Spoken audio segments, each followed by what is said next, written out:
Nohera Shaik's dream for a better India. A true patriot is not the one always highlighting the good things of their country.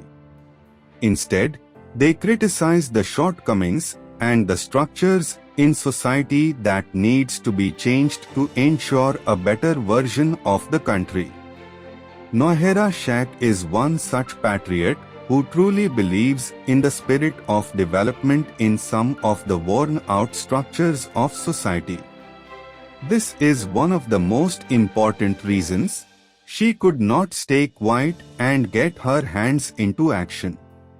She has created educational institutes for the underprivileged children in the interior villages of the country so that empowerment starts right from the roots.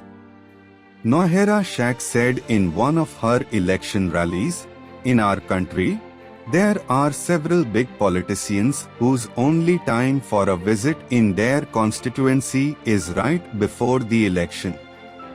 Absorbing more than half of the funds for development and welfare schemes, they want us to believe in their love towards the general public."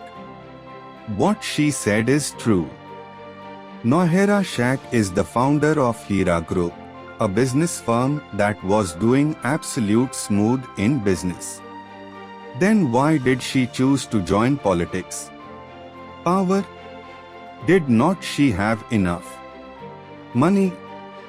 Didn't she have more than enough?